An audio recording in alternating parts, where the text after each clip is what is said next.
Sir आज आप करने के लिए यहाँ पहुँचे हैं, सर परिवार से भी आपने मुलाकात की है? मैं अभी उनके वाइफ से भी, बेटियों से भी और उनके इन लॉज से भी, उनकी मदर से भी, उनसे मिल करके आया।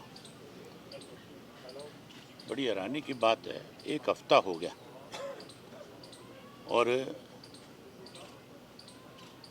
इस एक हफ्ते में सरकार जो है केवल लिपापोती करने में लगी हुई है। अब तक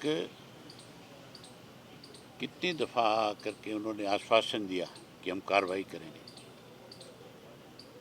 मैंने मुख्यमंत्री का बयान पढ़ा था, मुख्यमंत्री कह रहा था कोई कितना भी बड़ा व्यक्ति होगा हम उसके खिलाफ सख्त कार्रवाई करेंगे।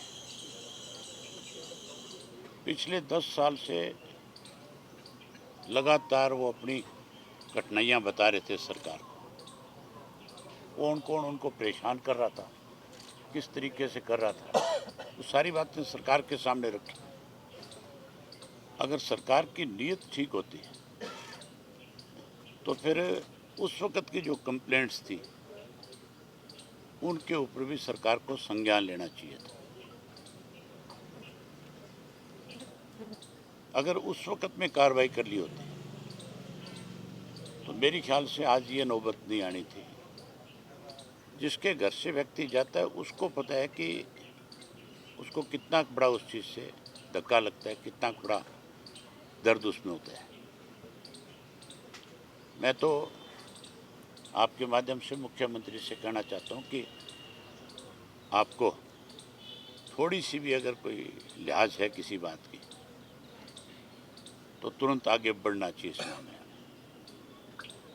अभी मैं गवर्नर से मिलूंगा, पंजाब वाले से, उनसे जाकर के कहूँगा कि आपकी जिम्मेवारी बनती है कि मामला चंडीगढ़ का है। हरियाणा की सरकार तो इस मामले को जानबूझ करके लिंगर ऑन करना चाहती है। ये पहली बार नहीं है, हरियाणा अनेक बार इस तरह की चीज़ों से शर्मसार हुआ है और सत्ता में बैठे लोगों ने उस पर कोई कार्रवाई करने की बजाय उनको बचाने का काम किया। संदीप सिंह का जो मामला था वो भी हमारे प्रदेश के लिए इतना ही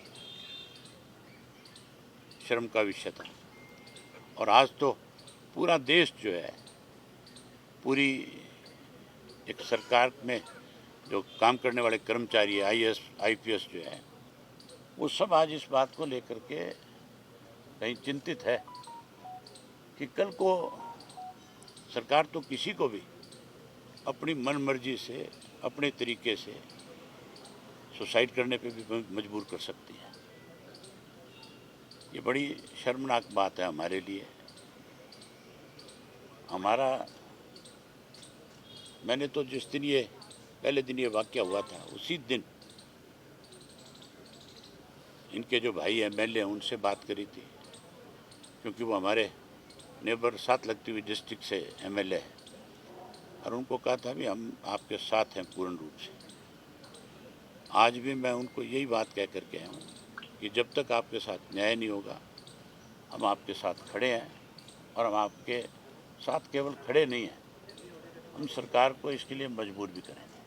अभय जी, परिवार का ये कहना है कि डीजीपी जो है उसकी गिरफ्तारी हो, एसपी की गिरफ्तारी हो, लेकिन एक पहलू ये आ रहा है कि डीजीपी उच्च स्तर पे बैठे हुए व्यक्ति है, तो पहले जांच होगी, उसके बाद जो है पहलुओं तक पहुंचा जाएगा, और उनकी कोई डायरेक्ट इन्वॉल्वमेंट भी नहीं होगी। मामला जो लास्ट में जो मामला है वो रोहतक पुलिस से जुड़ा हुआ था।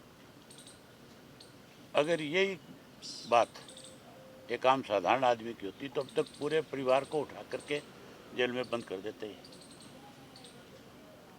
डीजीपी जो है वो एक संवैधानिक पद पे बैठा हुआ व्यक्ति है, वो भी एक आम आदमी है।